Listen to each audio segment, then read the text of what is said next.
Hi, it's Leah Richheimer with the Ladies Talk Show. Thank you for joining us. And we are talking about receiving. This is hard. I get it. You guys are like, we got some amazing questions in last show, and takes some, you gotta try this on, try this at home. You'll see as you do these exercises, you will see that more bracha, your eyes will open and you'll see more bracha in your home than you ever thought possible. And as you become a bigger and bigger receiver, you will also see that your husband is closer and closer to you. So stay tuned. It might be hard work, it might be hard to get over and hard to whatever, but there's good payback. Okay, the payoff is soon in coming. Okay, let's start. We're on page 98, chapter 5, the marriage secrets.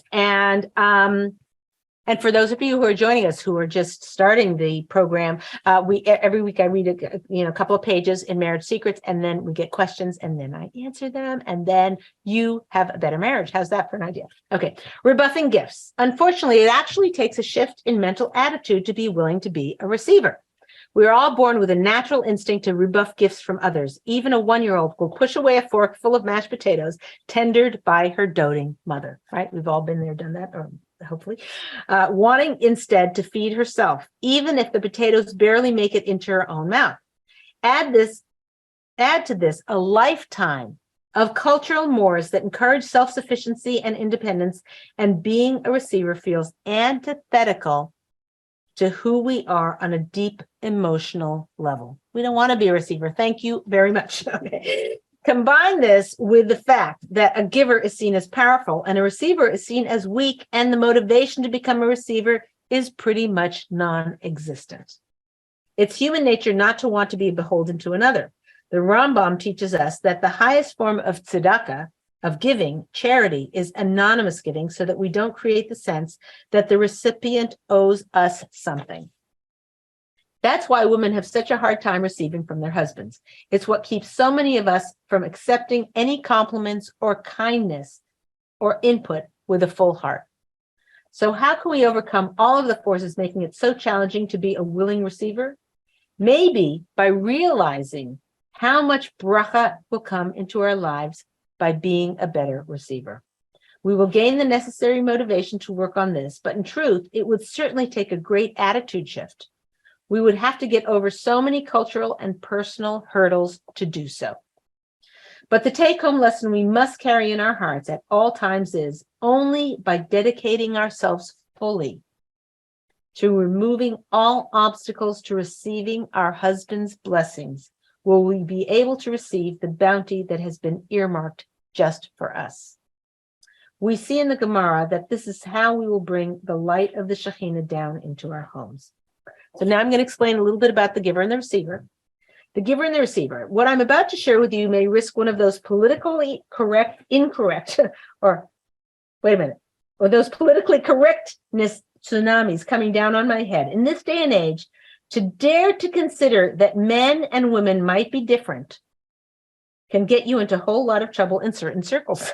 Okay, so if I may impose upon you to relax your trigger finger for just a moment, please recognize that I'm just the messenger, meaning I'm transmitting Hashem's words from Har Sinai. Okay, I'm just transmitting it. I didn't create it, so if you're mad at anybody, don't be mad at me. Okay. Rabbi Moshe Cordovero states that the husband is the giver and the wife is the receiver. All bracha comes down from Shemayim through the husband and then to his wife.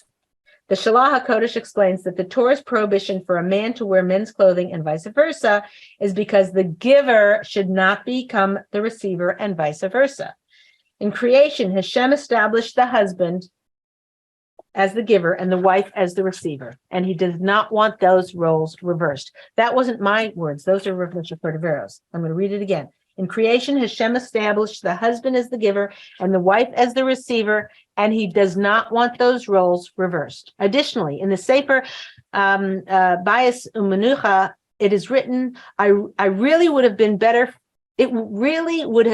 for Adam to remain whole and not be divided in order that Chava should be formed. But this was done so that he would be able to give to his wife. Meaning he was whole by himself, but who was he going to give to? So he separated them so the man could give to the wife. Are you guys listening to this? Like, hello, right? Whoa. As mentioned earlier, Rabbi Samson Raphael Hirsch states, woman was created to need her husband, to depend on him, and to wait for his gifts. It seems that one of the fundamental laws of the universe is that a man is created to be the giver and a woman is created to be the receiver. And we are not meant to be confused about these roles. These crucial roles are extremely precious to Hashem, and our world has made a mockery of them. But the message for us is clear. Whether we understand it or not, whether it is socially recognized or not, women have been designated to be the receivers in this world. Okay, an ocean of blessing. So what does this mean for us? Does this change anything about our day-to-day life? Hold on to your hat for a moment. It actually changes everything. How? Because by embracing this role, we now have access to all of the bountiful gifts that God himself has prepared for us personally. Chazal teach us that Hashem only gives bracha, blessings, when he has a kli, a vessel into which to pour it. I'm going to read that. Did you guys get that? Yeah, no, a couple of nods. Oh, Chazal teach us that Hashem only gives bracha, blessing, when he has a kli, a vessel in which to pour it, meaning you've got to be a receiver, or Hashem ain't giving you bracha. Okay? Being born as a receiver means that we were created as a vessel to receive God's largesse. Is there any limit to the amount of blessing that God can shower upon us? If he wanted to fill a bathtub, a swimming pool, or how about an entire ocean, isn't that within the realm of his power? Infinite bracha can come into our homes at the discretion of the true king. The only restricting factor is the capacity of the vessel that we are, meaning how much of a receiver we are. So we've got a few more paragraphs, and we're going to take questions. Get your questions ready, guys. So you might ask, if the Gemara tells us that bracha is that the bracha that a woman has is from her husband, this seems to contradict what we have been told, that as a woman, our mitzvahs, tzedakah, and tevilos bring torrents of blessing to the world. Good question. Good thing we have Rebbeim to ask. I posed this question to Rav Asher Weiss, and this was his response. Ready? I know we covered this before, but now we're getting it word for word. It is no contradiction at all that a woman who davens or does mitzvahs bring blessing into the world. When a woman davens, she davens for her own blessing, but the way the blessings are bestowed, min hashamayim, is through the husband to the wife, exactly what we've been saying all along. But that doesn't mean that her davening doesn't have an effect, and that doesn't mean that there won't be more brachas for the husband, for the wife, and for everyone, for the entire world. That doesn't mean that only husbands have open doors in heaven. It's just the way HaKadosh Baruch Hu bestows his blessing, which is through the husband to the entire family. So that's how the husband's the only one who can bestow the bracha. The bracha can go sit there, but he's the only one who can bestow it. So why would that in any way contradict women davening and doing their mitzvahs? The bracha is bestowed upon her and her entire family through the husband. That doesn't mean that the husband has the lock and he can keep it all for himself. No, he is what the Kabbalists described as the pipeline, the conduit. So in no way does that diminish the significance and importance and the power of her prayers. The take-home message is that all of our actions do bring blessings to the world, but it is through our husbands that they are bestowed. He is the giver, and we are the receiver. Okay, ready for questions? Okay, so Kayla says, I'm so glad you brought up this point, referring to how people want to naturally rebuff gifts, because I always wondered why it was so difficult for me to receive from my husband. I always thought my husband would like me to be independent, but I realized he wanted and needed to be needed. The truth is, though, that I also want to feel needed. Can this concept apply to the wife in terms of self-satisfaction and happiness, and not in terms of receiving bracha? I understood everything up until the very last part. Can you explain that again? Okay, she's saying... Say the last part, just the last. Okay. The truth is that I also want to feel needed. So can this concept apply to... So hold on, that wanting to be needed is crucial and fine. And that, yes, 100%. The answer to that is yes, it is fine to be needed. We all need to be needed. Every human being, even a little toddler, needs to feel like they're contributing something to the situation. It's very so it's sort of irrespective of the receiving bracha. Yeah, I think so. okay. I think that answers your question. If not, please write more. Oh, okay, yeah. So yeah, wanting to be needed, but also having that need, the desire to be validated too. It's kind of like wanting to be needed and validated. And I think a woman has more of a need to be validated, and I would say a man has more of a need to be needed. So if, and both have little parts of, every husband's different, every, man, woman, is different. But I think a woman would feel much more satisfaction if her emotions are validated, her feelings, her thoughts, what she says, that if she is validated. I think that's a little bit more crucial for her happiness, because we know we're needed. Where are they going to get food? So we kind of already, that's the given almost, that we're needed. We do need to feel needed, but more validated would be more of a thing that a woman should focus on. Make sure that she's getting validation. And we'll learn that later when we get into communication chapters. We'll talk about how to express that to her husband in a way that doesn't annoy him. Okay. All right. So I just, so you don't have to wait weeks to hear that. I don't know if I would broach the whole subject of feeling validated until we get to that section. Okay, go ahead, Alana. Where are we holding now? Next question. Okay, so Bossy, I really like the way Bossy thinks here. She says, so it's a good idea for the husband to spend more and more on his wife so that more bracha should flow into the house, right? 100%. The more money he spends on you and the more he does for you and the more he gives to you, the more will come in. It is guaranteed. And I will tell you what Rabbi Sauer said. Rabbi said Rabbi Sauer said, it might be in the chapter, but anyway, I'll do it twice. If it is, I can't remember. It is basically all brachas in Shemaim. It's with God. God gives it to the husband, right? Now the husband's hands are full, right? So he turns to the wife and he hands it to the wife. And if the wife doesn't receive it, right, she's like, you brought the wrong milk. I don't do whatever. She doesn't receive his bracha. Guess what? His hands are full. Now he turns back to Hashem. There's not a vacuum there. That's full of stuff. He can't put more bracha in there. So the husband just sits there with all this bracha with nowhere to put it. Okay. And he can't get any more. Now, watch what happens. God gives him the bracha.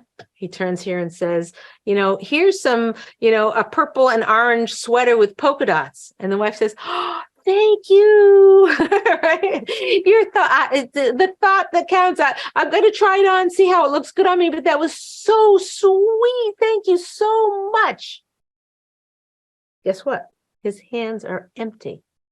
Now he turns back to Hashem and Hashem fills it up again. That's how it works. So the more the wife receives, exactly like Basi said, the more bracha will come into the home, both materially, physically, spiritually, emotionally, kid doing well in school, parents getting healthy, the stair tread that kept slipping for years. Suddenly you pound it this time. You've been pounding it every few weeks for years. This time you pound it and suddenly the nail caught and the tread doesn't slip anymore. I don't know what I'm talking. I'm not a carpenter, but you get what I'm saying. That's called bracha.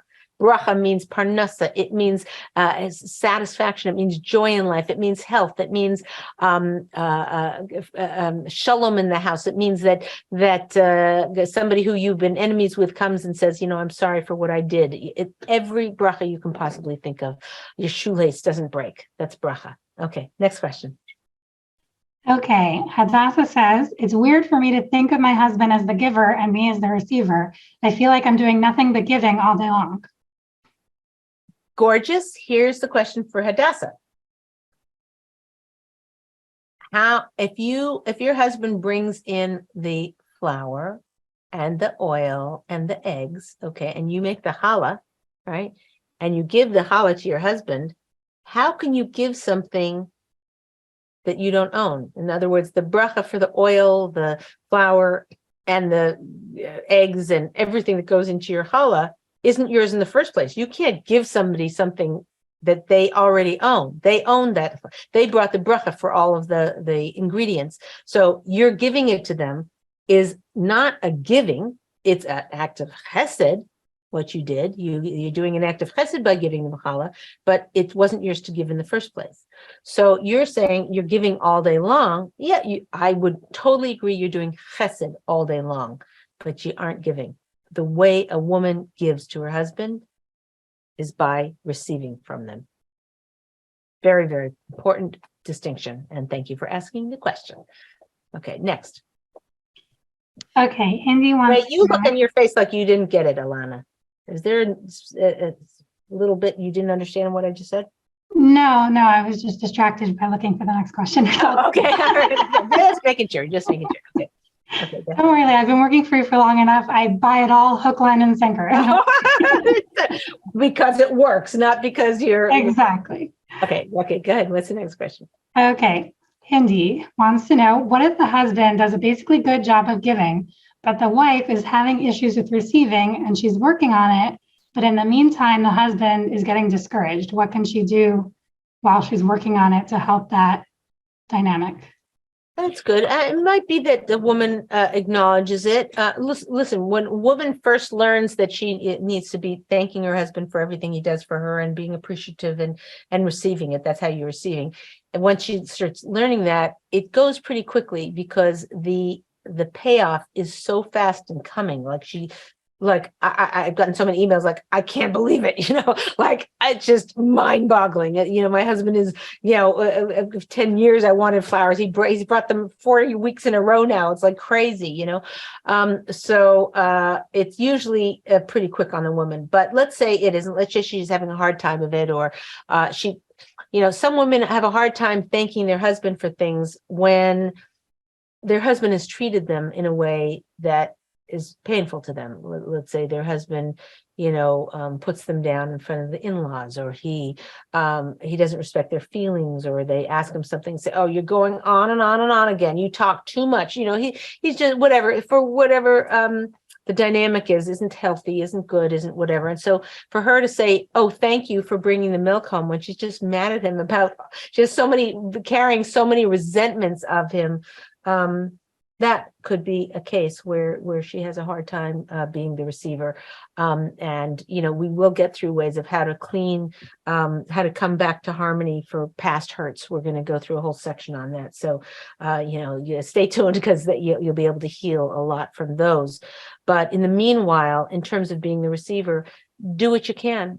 Push yourself as much as you can to be a receiver, because the more you're a receiver, the more the dynamic between the husband and the wife is in its natural state, or not the natural state. Sorry, the natural state is the Yetzer Hara is attacking, but in the way Hashem wants it to be, meaning that the husband's the giver and the wife is the receiver. And the more receiving that the woman does, the more not just bracha in the home, but more happiness, more joy, more closeness, more togetherness, more feeling of contentment, more feeling of satisfaction that you're doing the right thing and living a good life and being a mensch. And it just all starts to flow very, very peaceably. But the key is to just start somewhere. And if you have these resentments, we'll be working on getting on the other side of them eventually. But right now, just do your best to receive as much as you can. This is a beautiful question. Okay, next. Okay, Rivka asks, what if my husband and I don't fit the traditional couple model? I'm the breadwinner and in charge of the finances and bills, and my husband works from home and watches our kids. We're still at home. Any tips for our specific situation? I'm not following what the problem is.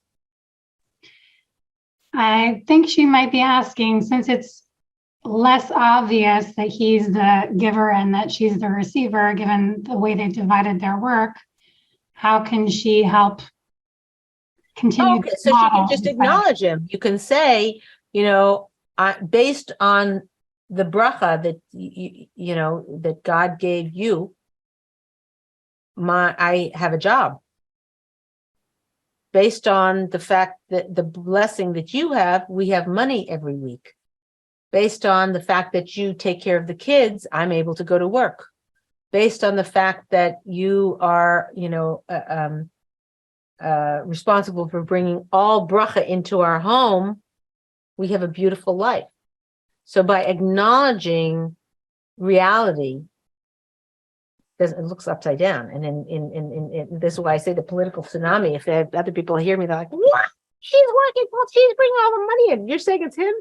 We know for a fact all of the money that comes into the house are from him. All bracha, 100%. The little kernel of rice that's under your pantry sitting, the bracha.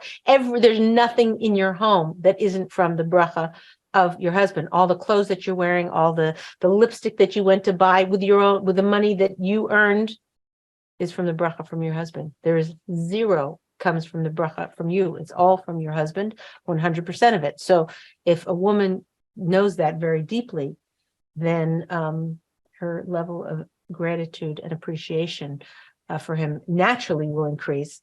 And if she's smart, she'll bump it up and appreciate him even more, because that means more, his hand is going to be empty and he can go back to Hashem and get more. So it's very self-serving, but it works and it's guaranteed. Okay. Very, very beautiful, important question. Okay, go ahead. What's the next question? Okay. Etty asks, I realize it's not our job to fix our husbands. That's already a big deal. Okay. But if your husband doesn't know how to give and doesn't know how to give and I'm still learning how to be a receiver, can I mention to my husband to also work on learning how to be a good giver?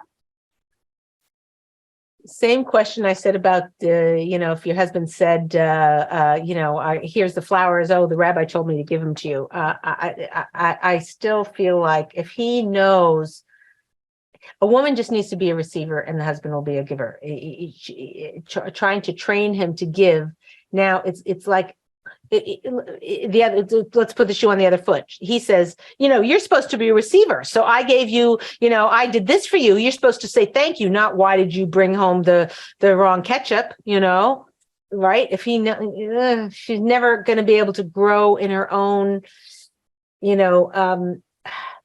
freedom to make mistakes and to make errors and to do it wrong. She's never going to have that freedom, and she's going to feel boxed in and pressured and forced. And that's a horrible place. They say the worst thing, people hate to be told what to do. So if you tell your husband to take out the trash,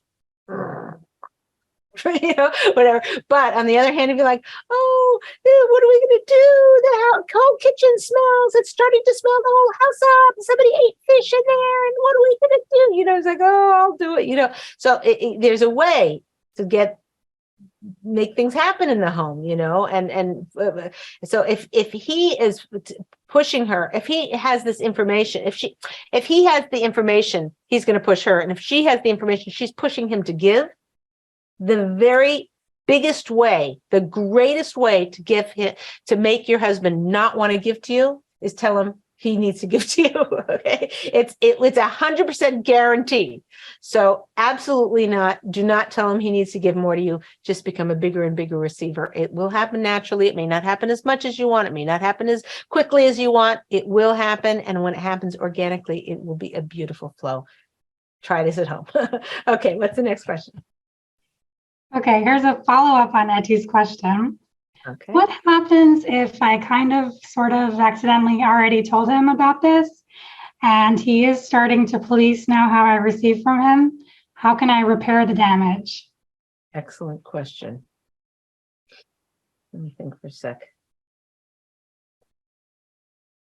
I think you have to come clean and tell him, I realize that if you brought me flowers and you gave them to me and I was all happy and you said, oh, the rabbi told me to do it, that how it would make me feel. And I'm feeling like I made a terrible error by telling you that, I'm supposed to receive from you, because I feel like now there's pressure and I'm not able to grow myself. And, my teacher told me, or I realize that, if a person doesn't have that freedom to make mistakes and, go at their own pace, then it stifles their ability to grow. So I want to grow to be a bigger receiver because I want to be closer to you and I want to follow Hashem's will and I want to reap the benefits of all the bracha in our home. But I think if you're kind of policing me, I think it's going to hinder that and it's going to hinder my own growth and hinder, the whole process. So I'm sorry I told it to you because that was my bad. It was my error for doing that. But can we just kind of like backtrack that and just kind of take that conversation out of the picture. You might know it in your heart. You might be proud of me when I'm receiving better. You might be annoyed when I'm not receiving. But if you become a fly on the wall and just sit back, hopefully it'll grow in the best way possible. Some kind of conversation like that, using your own words, but basically get from your heart, telling him your feelings about it. Very, very excellent question. Okay, I think we have time for another question. Okay, Esther asks, the truth is I'm a very naturally independent person, probably more so than most women. I feel like it would be fake of me to try to be more dependent on my husband as a giver. Will I be able to fake it until I make it in this situation?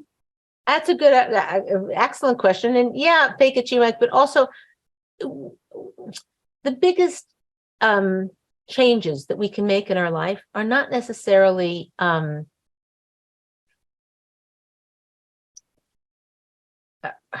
other words, I'm having trouble here because it's kind of like with deep introspection.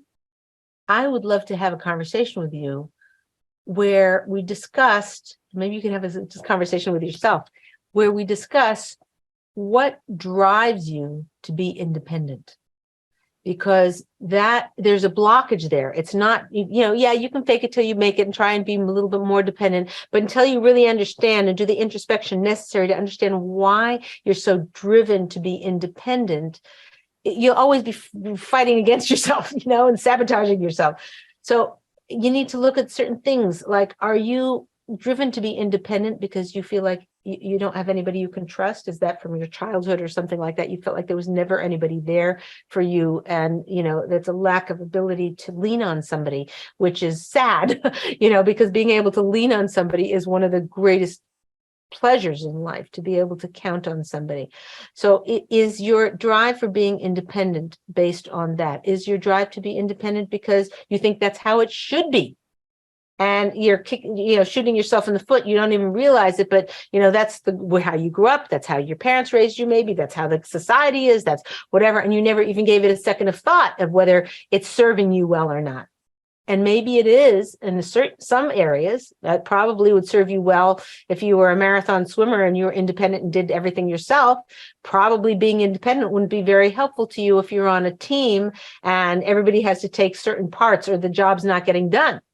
So you have to look at, is my independence serving me well?